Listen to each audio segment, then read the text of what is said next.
नमस्कार, आप लाइव बिहार देख रहे हैं। मैं हूं राजमोहन तिवारी। देखिए, मोकामा और गोपालगंज उपचुनाव के परिणाम अब लगभग सामने आ गए हैं।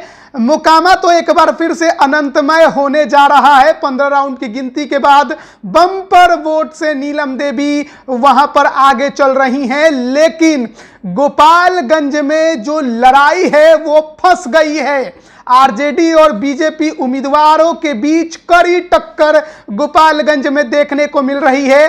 पहले मोहन गुप्ता आरजेडी के उम्मीदवार आगे थे, फिर बीजेपी की कुसुम देवी आगे हुई, फिर मोहन गुप्ता आगे हुए और एक बार फिर जो बीजेपी की उम्मीदवार हैं कुसुम देवी वो आगे निकल गई हैं। 6 राउंड की गिनती गोपालगंज में समाप्त हो गई है और छठे राउंड की गिनती के बाद जो रुझान है वो हम आपको बता रहे हैं कि कुसुम देवी 18,234 वोट लाकर आरजेडी के मोहन गुप्ता से आगे चल रही हैं। मोहन प्रसाद गुप्ता आरजेडी के उम्मीदवार को 17,503 वोट मिले हैं, जिस कारण आप आंकड़ों को देखकर ये समझ सकते हैं कि बीजेपी की उम्मीदवार कुसुम देवी 731 वोटों से आरजेडी की उम्मीदवार से आगे चल रही हैं। निश्चित तौर पर साधु यादव और एआईएमआईएम के उम्मीदवारों ने जो वोट हासिल किया है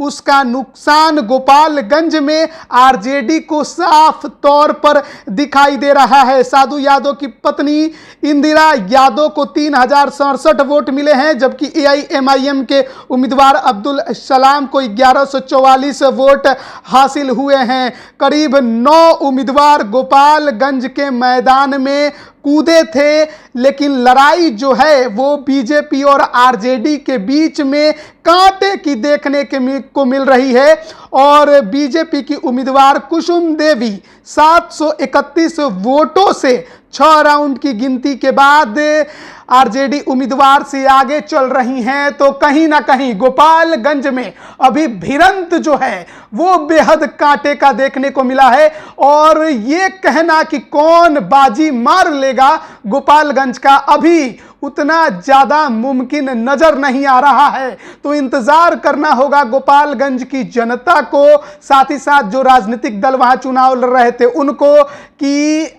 आखिर में जाकर किसका पलड़ा भारी होता है, कौन जीतता है कौन हारता है। लेकिन अभी का जो 6 राउंड की गिनती के बाद रुझान है वो बीजेपी उम्मीदवार कुसुम देवी के पक्ष में है। उन्हें 18,234 वोट मिले हैं और वो 731 वोटों से आरजेडी के जो उम्मीदवार मोहन प्रसाद गुप्ता हैं उनसे आगे चल रही हैं। आप बने रहिए लाइव बिहार के साथ, तमाम अपडेट हम आप तक पहुंचा रहे हैं। आप सभी का बहुत बहुत धन्यवाद। लाइव बिहार यूट्यूब पर सब्सक्राइब और फेसबुक पर लाइक जरूर करें।